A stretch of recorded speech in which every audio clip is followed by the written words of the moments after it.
চলুন আজকে এমন একটা ভিডিও দেখি যেটা দেখে আপনাদের মনে হবে যে মনুষ্যত্ব কোথায় হারিয়ে গেছে আজ। আপনাদের এই ভিডিওটি দেখলে কান্না পেয়ে যাবে। এই যে দেখতে পাচ্ছেন ভিডিওতে একটা ছোট্ট ল্যাবের বাচ্চা যে নড়বড় নড়বড় করে হাঁটছে। তার কি দরকার ছিল এখন তার পাশে তার প্রিয় মানুষের থাকার প্রয়োজন ছিল।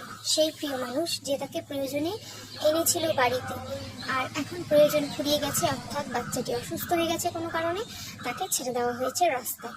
আমি এটা বুঝে পাই না যে মানুষ যখন একটা পোষ্যের দায়িত্ব 15 বছর কিংবা 12 বছরের জন্য নিতে পারবেই না, তখন তাদেরকে খেলনা হিসেবে ইউজ করার জন্য আনে কেন?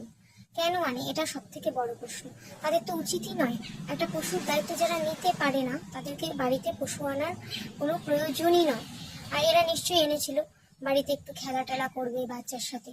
তারপরে যেই দেখলো পোষ্যটি অসুস্থ হয়ে পড়েছে, টাকা পয়সা খরচা করতে হবে, সে কি করলো? বাচ্চাটাকে ছেড়ে দিল। এটা কি উচিত? আপনারাই বলুন।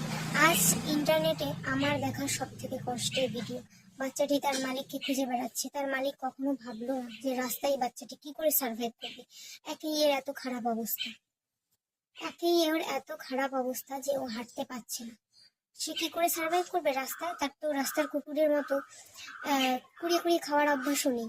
কোথায় কোন গাড়িতে ধাক্কা খাবে সেই টেনশনও নেই। আর এইদিকে আমরা পশুপ্রেমীরা বাড়ি থেকে একটা পশুকে তাড়িয়ে দিতে পারি না।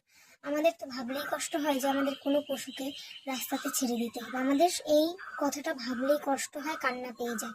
আর এই ভিডিওগুলো দেখলে তাহলে কত কষ্ট হয় ভাবুন তো একবার। কোনোদিনও ভালো হবে না যারা পশুদের সাথে এইসব অন্যায় করছে। এই জন্ম না হোক, পরের জন্মে ঠিকই এই অন্যায়ের শাস্তি পাবে।